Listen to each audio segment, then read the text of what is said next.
kita memberi menghargai juga ya Bu apa yang mereka buat, karena kalau mereka mau membuat tugas itu juga mereka udah menghargai kita ya Bu ya. Dan juga mungkin cara kita menghargai balik meskipun mereka muda kan, mungkin dengan meresponnya, buktinya mereka aja sampai berbicara terima kasih Bu sudah merespon, itu kan juga udah suatu prestasi Bu, bisa digunakan. Saya rasa begitu. Pokoknya kita sebagai guru nih bersemangat aja, apa sisi baik kita, sisi positif kita itu kita tonjolkan. Karena kita nih manusia pasti ada positifnya, pasti banyak lagi negatifnya, ya kan?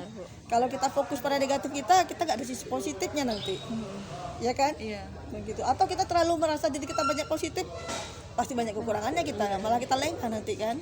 Gitu. Mungkin Bu ada yang ingin disampaikan atau pesan-pesan buat calon-calon guru. Oke. Ini yang menarik buat calon guru ya, karena saya sendiri tidak berlatar belakang pendidikan. Saya pernah kuliah di IKIP, tapi akhirnya pindah ke saya IKIP Jogja, lalu maksudnya UGM. Jadi banyak ketinggalan saya dalam hal pelajaran. Tapi saya pikir terutama perempuan, ketika anak saya bertanya kepada saya, anak kandung saya, mama bagusnya adik ngambil apa, kakak ngambil apa gitu. Saya bilang ambillah bidang pelajaran yang memberi manfaat bagi orang lain dan memberi manfaat pada kita dunia dan akhirat. Ya kan? Menjadi guru nih nak, berkahnya, pahalanya kan luar biasa ya. Ya kan? Itu nggak bisa diukur dengan materi semata-mata. Contoh saya honor, ya kan?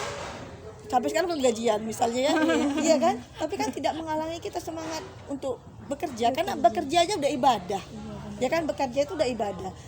Kita memberi masukan untuk diri kita sendiri dari penghasilan dan dari pahala yang kita ambil. Satu orang murid aja terinspirasi dengan yang kita lakukan, itu bagaimana pahalanya luar biasa kan? Betul kan? Nah yang jelas kalau kita ngajar ini seolah berkah lah ya. Apa sih yang mau dikorupsikan misalnya ya, ya kan? Apa sih yang mau ditipu misalnya kan nggak ada, ya kan? Luruskan niat. Jadi ini menjadi guru adalah ajang ladang amal di dunia dan di akhirat, ya kan? Ilmu kita bertambah karena sebagai guru kita mengajar, kita harus belajar terus kan? Seolah ilmunya nggak ada matinya, karena kita belajar dan kita mengajarkan yang kita ajarkan, gitu. Luar biasa ya Bu. Masya Allah. Masya Allah luar biasa. Biasa di luar saya.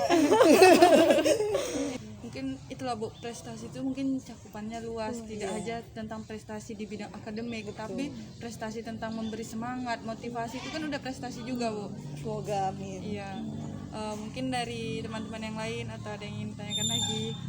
Satu sih Bu, kalau misalnya Ibu sebagai guru mata pelajaran IPA ya Bu tadi, bagaimana sih Bu sistem pelajaran Ibu sekarang, apalagi di era pandemi kayak saat ini kan, atau bagaimana nih Bu? Oke. Dulu saya itu terpilih menjadi narasumber di Kestalindung Dikdas. Saya mengajukan makalah, judulnya Blended Learning di zaman kabut asap. Nah di zaman itu kan kita belum ada pembelajaran online, gitu. Tapi kita sudah memulai, nggak sengaja aja, karena terpaksa kan. Terpaksa kita harus berinovasi, kita harus melakukan perubahan. Nggak bisa, keadaan sudah berubah, kita masih tidak berubah, itu nggak bisa. Dan itu yang menurut saya biasa, mungkin dianggap tingkat pusat itu bagus gitu mungkin. Nah, jadi contoh teman-teman yang lain. Zaman itu kan belum ada PJJ, belum ada belajar daring, ya kan? Tapi dengan kondisi yang berubah, guru harus mampu berubah. Itu tantangan bagi guru. Nggak bisa kita tetap aja. Minimal kita sesuaikan dengan keadaan, dengan zaman. Zaman berubah ya guru menyesuaikan untuk maju. Itu namanya kita harus siap berinovasi, harus siap belajar. Nggak ada alasan kita sudah tua segala macam. Saya udah setengah abad lebih, ya kan? Dan ini jadi alasan bagi guru-guru untuk tertinggal dari teknologi. Enggak alasan, contohnya saya kan, 50 tahun saya baru belajar Google itu apa, kan gitu ya, ya kan? Email itu apa, ya kan? Saya juga ngalami loh buat email itu gimana, ya kan? Seperti itulah. Kalau profil pendidikan Ibu kemarin di mana aja Bu? Saya cuma S1 sih sebenarnya. S1 saya dari biologi UGM. Oh, biologi UGM. Pernah dulu masuk IKIP Karangmalang Jogja.